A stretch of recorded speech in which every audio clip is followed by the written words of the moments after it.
Ano? Okay, good day mga ka-airsoft, good day mga kabigman. Ngayon po, dito tayo, Mabilisan Vlog, episode number 1. Okay? So, makikita nyo, this is a version of the Glock 17. Ito yung high-end version, ito yung Umarex SRC collaboration.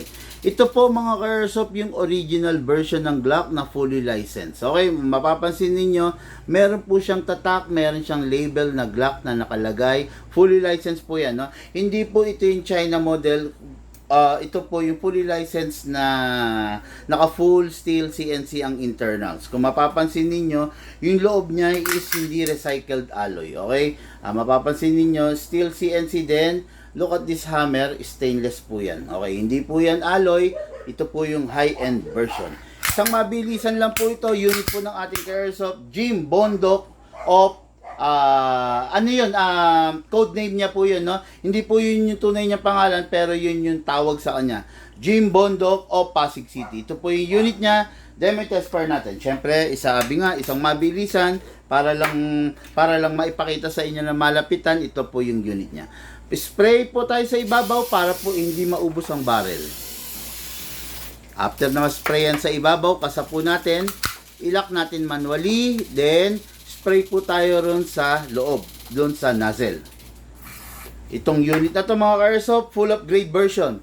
Naka-fix outer barrel, naka-fine tuning, naka-trigger job, naka-hammer protection pad, naka-enhanced big bore nozzle, at saka naka-premium half-up rubber. Kung mapapansin nyo yung half-up rubber dun sa loob, color gray. Okay? So, ito yung unit natin ka-airsoft.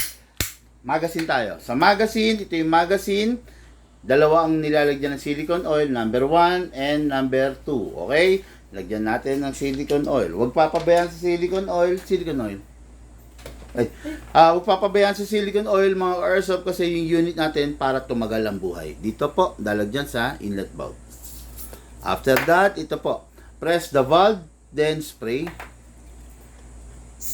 Okay, after that, lagyan natin ng green gas. Siyempre, ang nilalagay natin, 12 kg. Pero dahil high-end to, itong unit na to, pwede sa 12, pwede sa 14, at pwede sa CO2. Tatandaan ninyo, pag yung unit ninyo, budget meal lang, pag yung unit ninyo, China lang, wag ninyo lalagyan ng 14 kg at saka ng CO2. Ang lalagay nyo lang, number 12. Pero itong unit na to, compatible siya sa 12, 14, and CO2. Upside down, then press down, 2 seconds only kasi upgraded yung unit.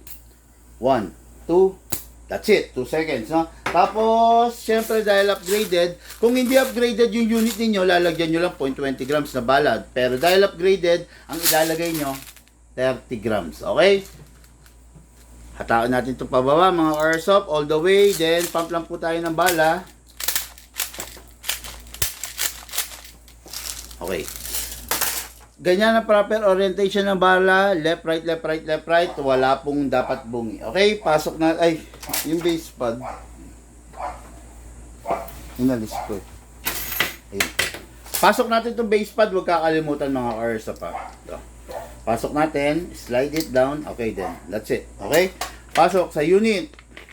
Kasa, ready to fire. Okay, firing tayo mga airsoft pa, firing.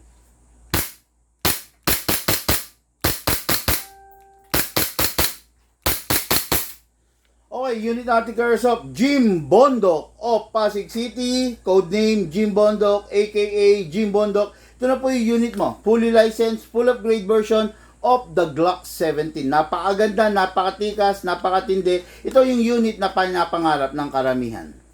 Release the magazine, then release the slide, then rest the hammer by pressing the trigger.